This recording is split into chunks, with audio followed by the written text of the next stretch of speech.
एक तरफ जो है हमारे साथी और सब पे वो भारी पड़ रहे थे। सर्वप्रथम इस मिनहोत्रा चीनी मिल में करम सिंह सैनी जी को पिताजी या हमारे साथियों के द्वारा चेयरमैन बनाया गया था। उसके बाद हर जाति बिरादरी से, उसके बाद गुजर रोड भी रहे, जाट भी बनाया, गुजर भी बनाया, राजपूत भी बनाया। जब हमारा पूरा बोर्ड में पूर्ण बहुमत था उस स्थिति में, अब की बार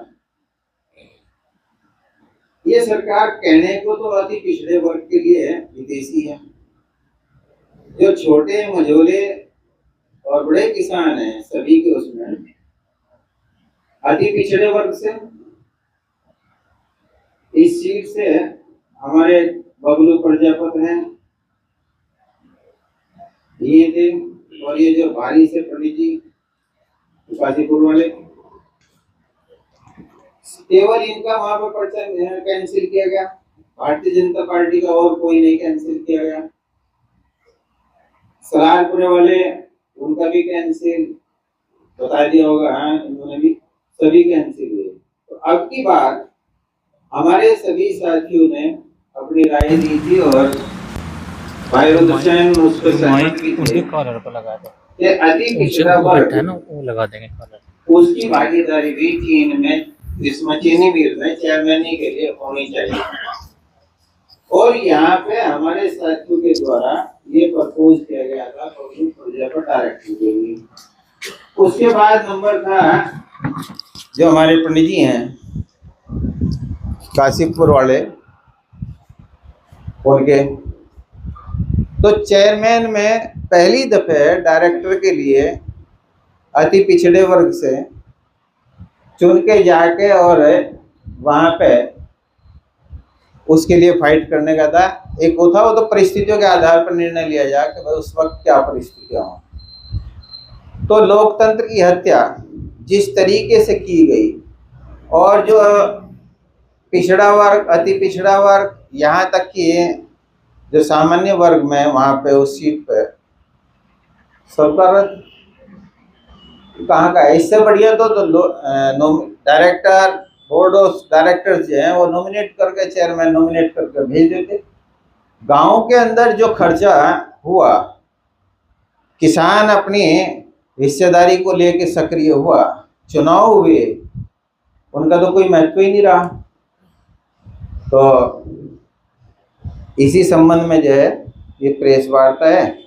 अब मैं आमंत्रित करता हूँ आप लोग अपना जो सवाल जवाब है वो रखना। मैं बता दिया आपके सामने कितना शेयर किसानों का है, कितना अन्य समिति का है, कितना हुआ है और कौन डायरेक्टर क्या हुआ है। अब की बार 11 डायरेक्टर, एक नॉमिनेट होके आ सकता था, लेकिन अब 10 रह गए। अब ये क्लियर ही है, जब साफ ही कर रही हैं तो मैं आमंत्रित करता हूँ राष्ट्रीय महासचिव समाजवादी पार्टी के चौधरी रुद्रसेन जी को कि वो आपके सभी सवालों का जवाब देने की कोशिश करेंगे। और जो, क्योंकि वही लीड कर रहे थे,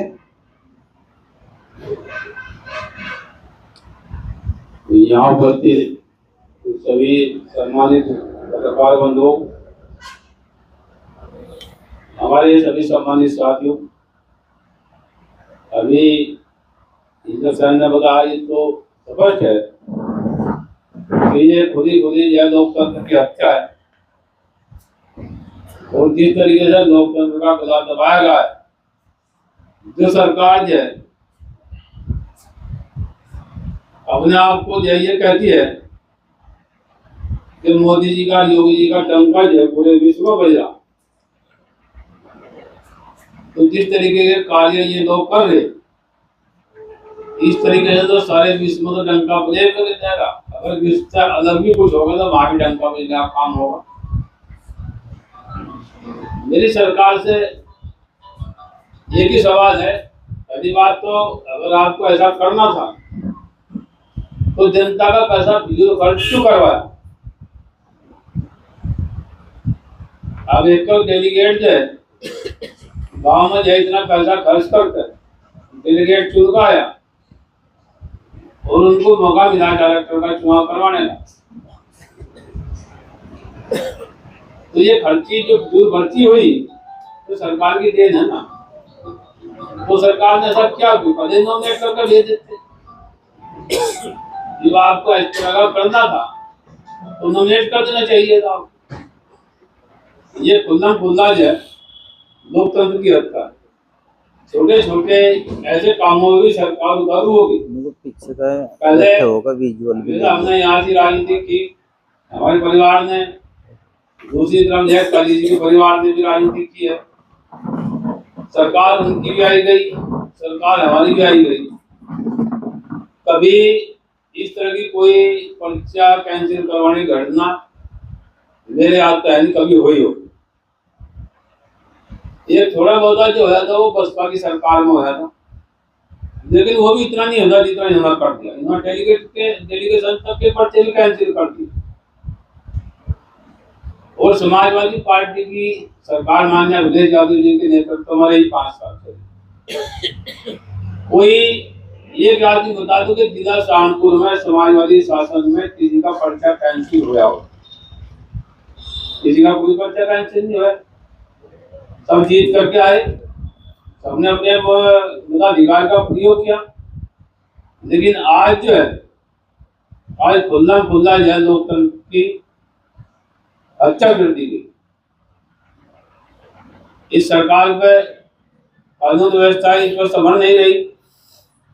किसानों के लिए आज तक कुछ नहीं किया, नौजवानों के लिए आज तक कुछ नहीं किया, छोटे व्यापारियों के लिए आज तक कुछ नहीं किया। सारों का हक छीन लिया। लेकिन अब छोटे छोटे कामों को उतारू हो गई। तो मैं पत्रकार बंधुओं से मेरा सवाल है, आप लोग जो है लोकतंत्र का एक हिस्सा है, लेकिन अफसोस भी है कुछ पत्रकार बंधु जब खुद को बोल देते हैं, कुछ नहीं बोलते सरकार के खिलाफ। जबकि ऐसे कार्यों में जो है सरकार के खिलाफ जो है आप लोगों को उठना चाहिए और जनता की आवाज को जो है जबरदस्त तरीके से जो है सरकार के कानों पर भेजना चाहिए। आज बताओ कानून व्यवस्था की स्थिति कैसी है। अभी मुझे पत्रकार बंधु जो है कल मिले तो मैं ये चीज को पूछ रहे थे। मैंने उनसे कहा कि भाई आप बताओ कि इस सरकार में जो है बहुत से आदमी कह देते हैं मेरी चैन की नींद सो रहे। मैं पूछना चाहता हूँ कहाँ कौन चैन की नींद सो रहा? पहले कौन सी डकैतियां पड़ रही थी, आज तो दिन दिहाड़े डकैती पड़ रही। मैंने उनसे पूछा भाई आप तो पत्रकार हैं, आप बताओ कि सहारनपुर के अंदर 4-5 डकैती तो मेरे हिसाब से जो 4-5 करोड़ की पड़ रही है वो भी दिन में तो जवाब ही ना था। फिर मगर सवाल क्यों कर रहे? तो आपने जवाब देने की हिम्मत नहीं है तो सवाल करो। फिर बोले शायद से मैं हाँ ये तो आपकी बात सही है जी। तो योगी जी जो है डंका पीटते हैं कि आज कानून व्यवस्था का राज है, बदमाश जो है वो प्रदेश छोड़ करके भाग गए। हमारा कहीं दम नहीं रहा कि बदमाश जो है प्रदेश छोड़ के भाग गए। अगर बदमाश प्रदेश छोड़ के भाग जाते तो प्रदेश में इतने अपराध होते क्यों? अगर यहाँ के बदमाश छोड़ के भाग गए तो आपने बाहर से बुला दिया, इसका मतलब बाहर से आ गए यहाँ बदमाश। आज पूरे प्रदेश में जो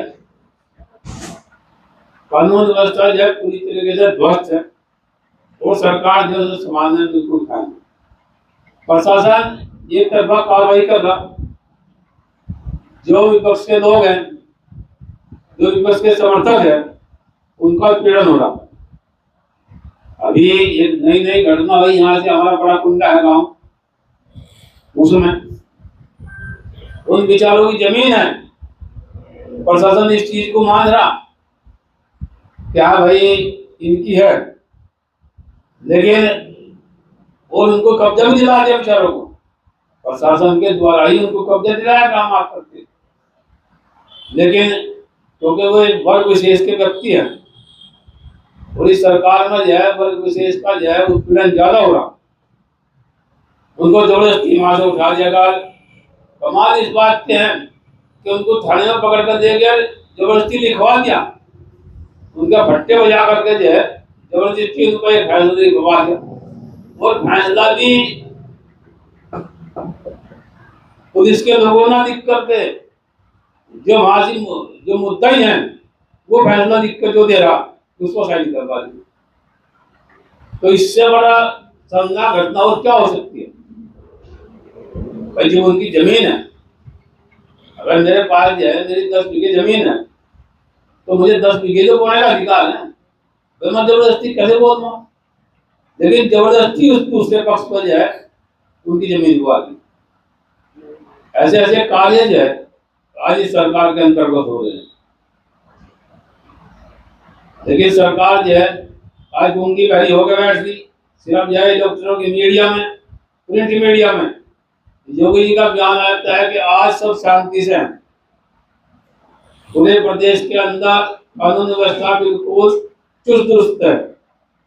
आप भी पत्रकार बंधु हैं, आज बताओ क्या प्रदेश के अंदर जो है शांति व्यवस्था कायम है? अभी बहराइच में झगड़ा होया, क्यों होया? उसका कारण भी सरकार ही है। अगर सरकार चाहती तो वहां झगड़ा हो नहीं सकता था। जब आपको बता भाई ये जल्दी से शुरू से जाएगा तो आपने जल्द पर्याप्त सुरक्षा व्यवस्था क्यों नहीं की?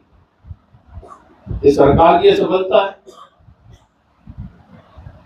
आज नौजवान जो है सड़कों पर है, नौजवानों को जो है नौकरी नहीं मिली, सरकारी नौकरियां सारी खत्म करते जा रहे हैं। हर चीज को प्राइवेट सेक्टर में लगे भेजने। तो आज जो है नौजवान परेशान है, छोटा व्यापारी परेशान है। और मैं जहां तक समझता हूँ उत्तर प्रदेश के अंदर जनता ने मन बना दिया बिल्कुल पूरी तरीके से। 2027 में जो है इन्हें सबक सिखाने का, और 2000 जितना ही ये जनता का उत्पीड़न करेंगे उतने ही भारी बहुमत से 2027 में समाजवादी पार्टी की सरकार बनेगी और हमारे राष्ट्रीय अध्यक्ष माननीय अखिलेश यादव जी प्रदेश के अगले मुख्यमंत्री होंगे। आप मेरी सरकार में मेरा तो निकासी प्रोग्राम 1,30,000 का रहा था, 6 महीने रहा था, तीसरे साल का इसी सरकार को। ये जोगिंदर शर्मा जी हैं काशीपुर से, जो ये डायरेक्टर का चुनाव लड़ रहे थे। तो आप सवाल जो आप करना वो सरकार के खिलाफ माहौल भी है, कानून व्यवस्था भी ठप है। जिस तरह अभी आपने बताया, समाजवादी पार्टी मुख्य विपक्षी दल है प्रदेश में, लेकिन अभी तक जैसे पिछले समय में देखने में मिला, विपक्ष में जब ये पार्टी रही, उन्होंने सड़क पे आकर संघर्ष करने की अभी तक कोई पहल नहीं की। क्या इसके बारे में कुछ? ऐसा है, आपका सवाल ठीक है, लेकिन आपको ये पता होगा कि समाजवादी पार्टी के राष्ट्रीय अध्यक्ष माननीय अखिलेश यादव जी खुद सड़क पर आकर के जैन का विरोध करते हैं। मेरी पार्टी का राष्ट्रीय अध्यक्ष अभी सड़क पर आया, हमारी पार्टी के राष्ट्रीय अध्यक्ष तो सड़क पर आकर के जो है जनता की आवाज उठाने का काम करते हैं, संघर्ष करने का काम करते हैं। तो लोग कर रहे आज 3 दिन पहले भी उन्होंने जो सड़क पर आकर जो संघर्ष किया। आपको हमारे राष्ट्रीय अध्यक्ष जी तो सड़क के आदमी है, आम जनता के आदमी है, तो मैं तो उनसे ज्यादा संघर्ष कोई और करता ही नहीं। मतलब ये है कि आज के समय में केवल सपा ही बिल्कुल समाजवादी पार्टी जो है वो संघर्ष कर रही है। अगला और कोई? इस चुनावी धांधली के मामले में समाजवादी पार्टी की क्या रणनीति है जो इससे विरोध किया जाएगा इसका? और इसका विरोध जो है वो इलेक्ट्रॉनिक मीडिया और प्रिंट मीडिया के जरिए किया जा सकता है, और वो समाजवादी पार्टी के लोग जो करने का काम कर थे। आज जो हम लोग इकट्ठा हुए इसके विरोध के लिए जो इकट्ठा हुए, जनता के बीच माहौल बना हुआ है। नहीं, एक बात है, जैसा आप ही लोग हैं, पहले जो भाई ने कहा था और भाई इलेक्ट्रॉनिक मीडिया या प्रिंट मीडिया वाले प्रजातंत्र का चौथा स्तंभ है, मैं आवाज क्यों नहीं उठा रही? आप ही बता दो क्या आपके अंदर इस सरकार का भय है या नहीं है? पत्रकारों के अंदर जो मेन है ऊपर, आपकी खबर जो यहाँ से जहाँ विपक्ष वालों की कितनी वहाँ पे जो है हेड ऑफिस पे काट छाट होती है, आप ही बता दो। चलो आप कुछ मुद्दे लगातार जनता से निकल रहे हैं। हरियाणा का एक उदाहरण है कि माहौल बना हुआ था, सरकार ऐसा लग रहा था कि आ रही है, और फिर भी वहां से दूसरी सरकार आई। इससे कैसे निपटेंगे?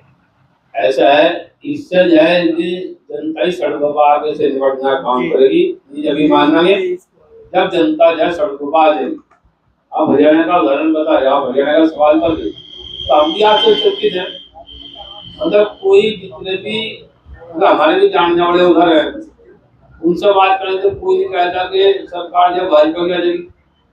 इलेक्ट्रॉनिक मीडिया, प्रिंट मीडिया, जितने एग्जैक्ट पोल आए, कोई नहीं कहता भाजपा की सरकार है।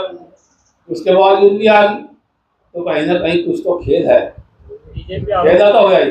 बीजेपी आरोप लगाती है कि अगर कहीं पर इनकी सरकार बनती है, समाजवादी अगर गठबंधन की, तो ईवीएम खराब नहीं होती, लेकिन अगर सरकार बीजेपी की बनती है तो ईवीएम खराब करवाना पड़ा। तो इनकी सोची समझी रणनीति है ना, इन्हें अपने तरीके से करना, भाई यहाँ खराब करनी, यहाँ नहीं करनी, तो इनकी सोची समझी रणनीति है। वो एक चीज और भी तो है, जो 60% या 65% बैटरी चार्ज है उसमें से तो कांग्रेस की है, और जो 98% 95% बैटरी चार्ज ईवीएम की वो भाजपा की निकल ली। ये देख लो, सबूत दिए गए वहाँ चुनाव आयोग के यहाँ। अब आप बता दो। हाँ, लेकिन उनका आरोप ये पहले जो है हैक का बहाना था, लेकिन अब बैटरी का बहाना है। आरोप ही तो है। अभी तो बताया इन्होंने कि भाई आखिर जनमानस में क्या माहौल था। तो मेरे ख्याल से हमें वापस इस पे चीनी मिल के उस पे, और जो पीछे हुए प्रमुखी के चुनाव भी देखिए आपने, जिला पंचायत के भी चुनाव देखिए, इवन डायरेक्टर का तो छोड़ दो, डेलीगेट के पर्चे निरस्त किए गए जो जमीनी स्तर पे है।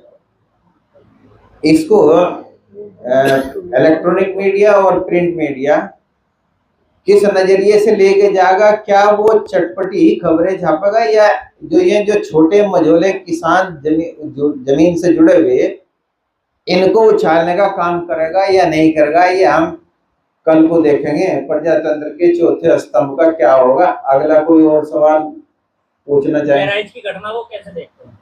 समाजवादी पार्टी किस तरह से स्टैंड लेती है इस पे? अभी किसी के घर में घुसना और उसके बाद फिर उसे ही ब्लेम करना, ये इसे कैसे कहते हैं? ऐसा बहराइच की घटना जो है वो सरासर सरकार की विफलता है।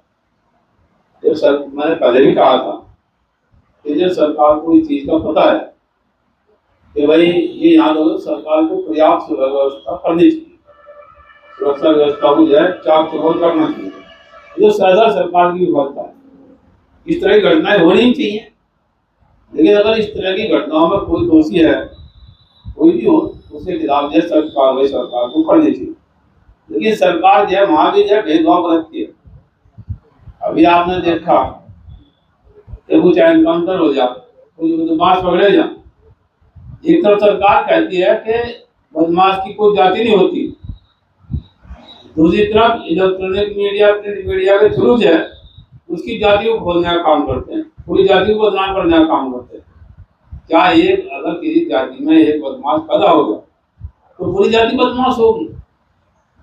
तो ये सरकार का एक अपना वोट पाने का तरीका है बस। समाजवादी पार्टी उत्तर प्रदेश अभी में भी जो गठबंधन में हरियाणा की बात कर रहे थे, जी। वहाँ पे सांप्रदायिक चुनाव नहीं बनाया गया, तो वहाँ पे जातिगत आधार पर ले गए, और वही यूपी में तलाश करे। यूपी में काट मिल नहीं रही, यूपी में काट नहीं मिल रही। हाँ, तो क्या पूछ रहे थे आप? मेरा कहने का एक और की बात है, समाजवादी पार्टी के और भी सहयोगी दल हैं उत्तर प्रदेश में। ठीक है, आपने कहा कि राष्ट्रीय अध्यक्ष खुद लड़ाई लड़ रहे हैं सड़कों पे आके। गठबंधन के जो आपके और अलायंस दल हैं, उनका एक भी नेता पिछले लोकसभा चुनाव के बाद आज तक सड़क नहीं है। तो ये उन्हें सोचना चाहिए।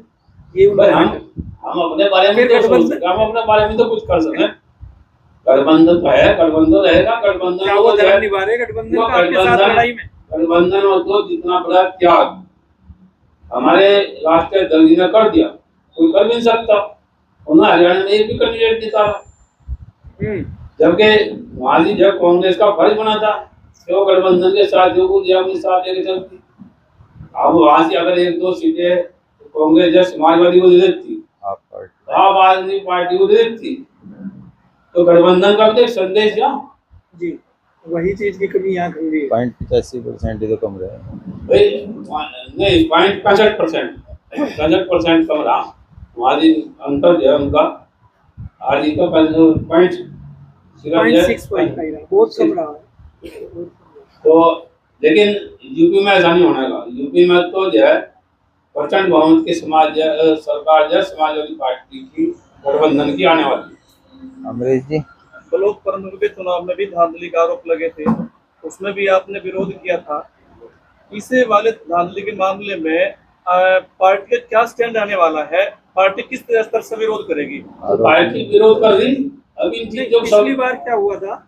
इन सब कानूनी चीजों को लड़ाई लेकर लड़ने तो की पार्टी बात- सड़क पर है। कानूनी लड़ाई तो इस बार भी क्या कानून का सहारा लेंगे? नहीं नहीं नहीं, देखो उसमें भी है कानून का सहारा। जहाँ देने की जरूरत पड़ेगी वहां लेंगे जी। और जहाँ जरूरत नहीं है, अगर वहाँ कानून कुछ नहीं कर सकता तो वहाँ नहीं दिया जाता, तो वहाँ जनता के दल है। जनता के द्वारा दिया जाएगा। जनता के दल में जाएंगे, जनता देगी उसका निर्णय, और जनता ने तो मन मना ही दिया।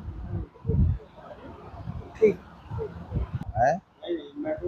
अलग बहुत बहुत धन्यवाद। चलो बहुत बहुत धन्यवाद सभी पत्रकार बंधुओं का। ठीक है। शिक्षा के लिए मेरे ख्याल से वचनबद्ध होके उम्मीद है ये खबर हाईलाइट होगी। नहीं, यहाँ से तो पूरी जाएगी।